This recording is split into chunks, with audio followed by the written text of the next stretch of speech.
আজকাল বেশিরভাগ বাচ্চারাই কিন্তু সবজি খেতে একেবারেই পছন্দ করে না। এইভাবে যদি একবার পালং পরোটাটা বানিয়ে দেওয়া যায় স্কুলের টিফিনে বা সকালবেলা টিফিনে, তাহলে কিন্তু বাচ্চারা খুব আনন্দ সহকারে খেয়ে নেবে।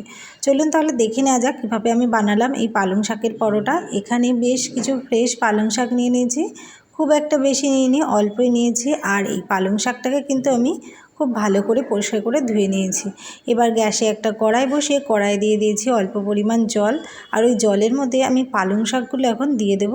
একটু সামান্য ফুটিয়ে নেব, খুব বেশি ফোটানোর দরকার নেই, 1-2 মিনিট একটু ফুটিয়ে নেব তাহলেই হবে। পালং শাকটা একটু নরম হলেই হবে।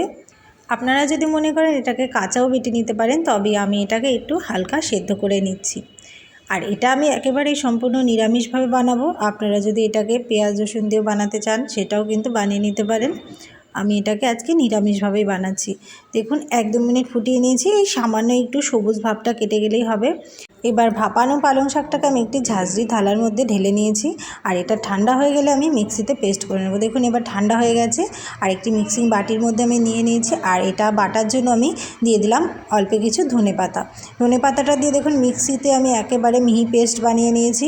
আর এটা এখন আমি রেখে দেব। আর এদিকে একটি পাত্রের মধ্যে কিন্তু আমি নিয়ে নিচ্ছি ময়দা। আজকের এই পরোটাটা আমি ময়দা দিয়ে বানাবো। আপনারা চাইলে এটাকে আটা দিয়েও বানিয়ে নিতে পারেন, তাতেও কোনো অসুবিধা নেই, খেতে কিন্তু খুবই ভালো লাগবে। এখানে আমি ছোটো বাটি 3 বাটি ময়দা নিয়ে নিয়েছি।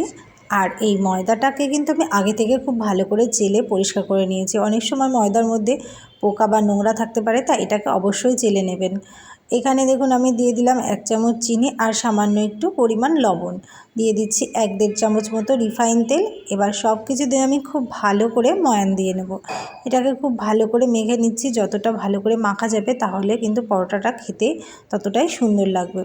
এবার খুব ভালো করে মেখে নেওয়ার পরে আমি কিন্তু এখানে দিয়ে দিলাম ওই পেস্ট, যেটা আমি করে রেখেছিলাম পালং শাক আর ধনেপাতার। এটাকে দিয়ে আগে একটু একটু করে মেখে নেব। তারপর যদি জল লাগে অল্প অল্প পরিমাণ আমি জল দিয়ে দেব। দেখুন এখানে মনে হচ্ছে আমার একটু জল লাগবে। আর এই মিক্সির বাটিটা ধুয়ে কিন্তু আমি অল্প অল্প জল দিয়ে দিচ্ছি। আর এখানে কিন্তু আমি একটু হালকা উষ্ণ গরম জল ইউজ করেছি, তাহলে পরোটাটা একটু সফট হবে আর খেতে ভীষণই ভালো লাগবে। দেখুন ডোটা কিন্তু আমার রেডি হয়ে গেছে এদিকে মাখানো।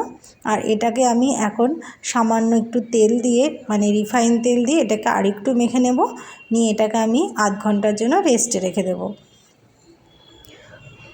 তেলটা দিয়ে খুব ভালো করে মাখা আমার হয়ে গেছে। এবার আমি এটাকে কিন্তু রেখে দেব আধ ঘন্টার জন্য ঢেকে। আধ ঘন্টা পরে আমি ঢাকনাটা তুলে নিয়েছি। আর দেখুন ডোটা কত সুন্দর সফট হয়ে গেছে। আর এই ডোটা দিয়ে এবার আমি একটু লেচি কেটে নেব। যেমন লুচির লেচি কাটা হয় তার থেকে একটু বড় সাইজ বানাবো, যেহেতু আমি এটা পরোটা বানাচ্ছি।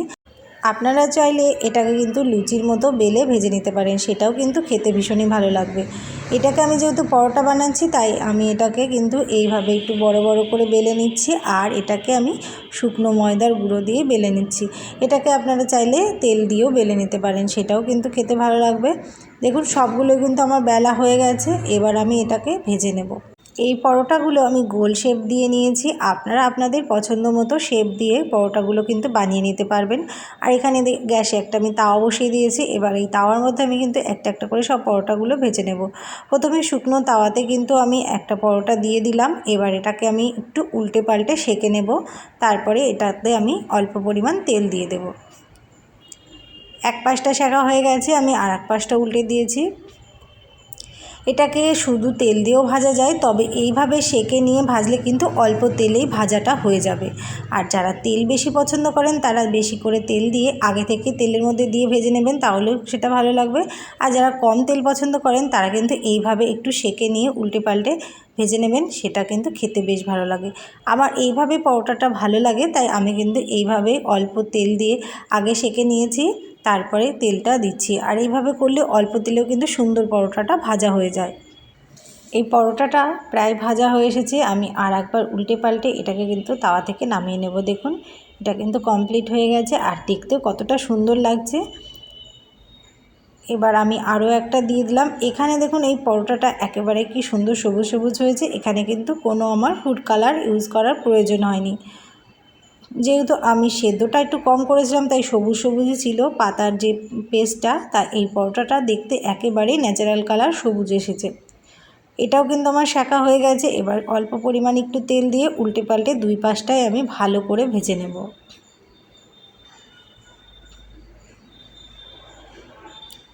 এই পাশটাও ভাজা হয়ে যাচ্ছে।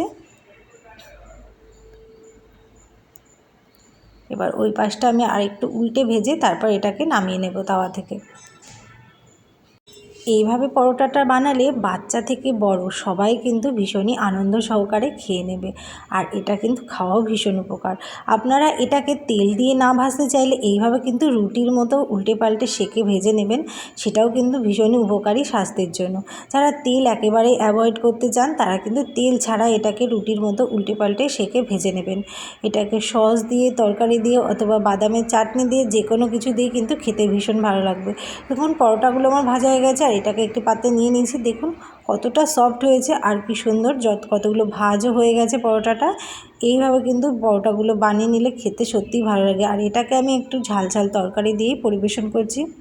দেখুন কেমন লাগলো বন্ধুরা আজকের এই পরোটার রেসিপিটা, কমেন্ট করে জানাতে ভুলবেন না। যদি ভালো লেগে থাকে তাহলে প্লিজ একটা লাইক কমেন্ট করবেন আর বন্ধুদের সাথে শেয়ার করতে একেবারেই ভুলবেন না।